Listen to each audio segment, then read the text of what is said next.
Se uma boa parte do seu dia acontece no piloto automático, quem está vivendo a sua vida, você ou seu hábito? É essa a provocação do capítulo Acorde, de O Poder da Ação. Porque o grande problema não é só estar cansado, não é só ter uma rotina pesada. O problema é seguir repetindo, sem perceber, tudo aquilo que te mantém no mesmo lugar.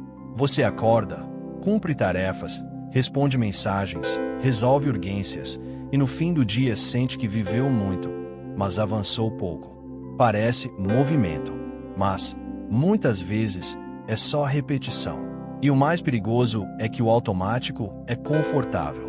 Ele não exige coragem, não exige decisão, não exige encarar o espelho e admitir: algo aqui não está certo.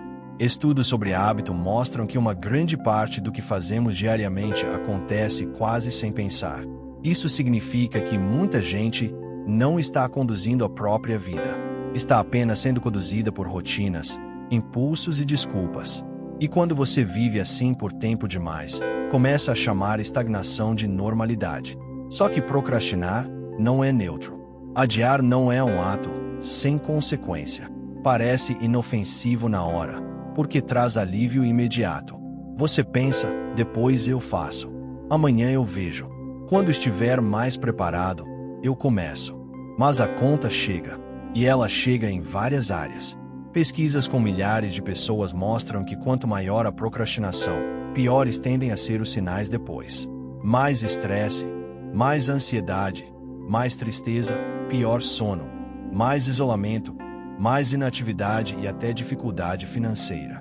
Em outras palavras, quando você adia para aliviar a tensão agora, você compra uma tensão maior depois. E é aí que entram as velhas conhecidas da mudança que nunca chega: o medo, a desculpa e o conforto. O medo diz que ainda não é a hora. A desculpa diz que falta tempo, falta dinheiro, falta apoio, falta sorte. O conforto sussurra que deixar como está é menos doloroso do que tentar e fracassar. Só que essas três vozes têm um objetivo em comum: te manter parado. Elas não querem te destruir de uma vez. Querem te adormecer devagar. Por quê? Quando a pessoa permanece no conforto, ela não precisa arriscar a imagem, não precisa enfrentar a possibilidade de errar, e não precisa sair da zona conhecida. Existe até um mecanismo emocional muito comum nesse cenário: a autossabotagem defensiva.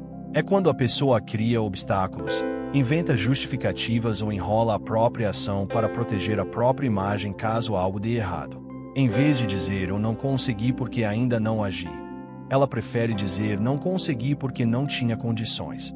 Parece apenas uma explicação, mas, muitas vezes, é um escudo, uma proteção emocional contra a dor de tentar de verdade. E por trás disso quase sempre existe medo de fracassar, medo de ser julgado, medo de descobrir que talvez não seja tão capaz quanto gostaria de acreditar. Um dado forte ajuda a entender o tamanho dessa paralisia. Em pesquisas recentes, quase metade das pessoas diz que não abriria um negócio por medo de fracassar. Repare no peso disso. Não é falta de sonho, não é falta de desejo. É medo travando a decisão antes mesmo do primeiro passo. Mas o capítulo Acorde bate exatamente nesse ponto. Ele não pede perfeição, ele pede consciência. Porque o primeiro passo da transformação não é fazer mais. É perceber o que está te fazendo parar. É abrir os olhos para a forma como você conversa consigo mesmo. É notar quantas vezes você culpa o trânsito, a rotina, o chefe, a família, o passado, o país, quando, no fundo, a decisão continua sendo sua. Acordar aqui não é abrir o olho, é abrir a responsabilidade. E isso muda tudo. Por quê? Quando você para de terceirizar a sua vida, você recupera poder. Paulo Vieira insiste em uma pergunta que atravessa qualquer desculpa: quem é a única pessoa responsável pelo seu sucesso? A resposta incomoda porque é simples demais. Você. Não o acaso, não o humor do dia, não a opinião dos outros. Você. Essa é a virada do jogo. Enquanto a pessoa se coloca como vítima das circunstâncias, ela entrega o volante.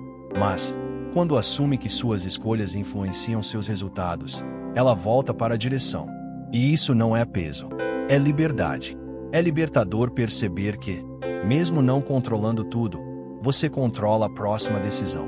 É por isso que o livro fala tanto de autorresponsabilidade. Não como culpa, não como punição, mas como maturidade. Trocar reclamação por proposta. Trocar crítica vazia por solução. Trocar justificativa por aprendizado. Trocar vitimismo por postura de vencedor. Trocar julgamento da pessoa por avaliação da atitude. Isso não é filosofia bonita. É comportamento diário. É treino mental. É forma de viver. E aqui existe um detalhe importante. Responsabilidade não começa grande. Ela começa pequena. Começa quando você para de dizer que um dia vai organizar a vida e decide organizar hoje uma parte dela. Começa quando você para de esperar motivação e cria um passo concreto. Porque a motivação costuma aparecer depois da ação, não antes dela.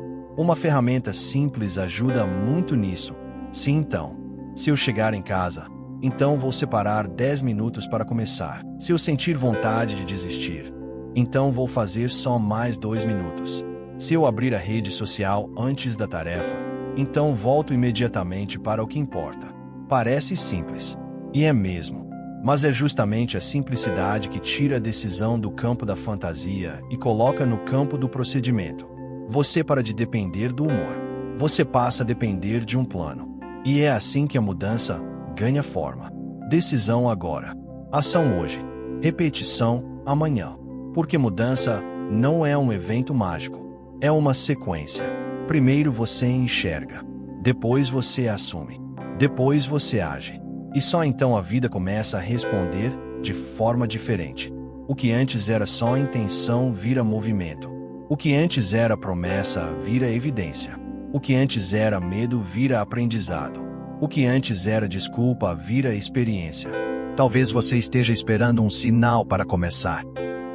Mas o sinal já chegou. É o desconforto que você sente hoje. É a sensação de estar vivendo abaixo do que pode. É a fadiga de repetir a mesma história e esperar um final diferente. O capítulo Acorde te lembra que ninguém muda enquanto continua dormindo para a própria realidade. Então, hoje, escolha uma área da sua vida, corpo, trabalho, relacionamento ou dinheiro, e faça a menor ação impossível de ignorar. 2 minutos. Só isso. 1 e-mail. Uma caminhada. Uma conversa. Um plano escrito. Um compromisso real. Porque o poder não está em pensar sobre a mudança. Está em mover-se. Acorde. Decida. Haja agora. Escolha uma área e faça a primeira ação agora.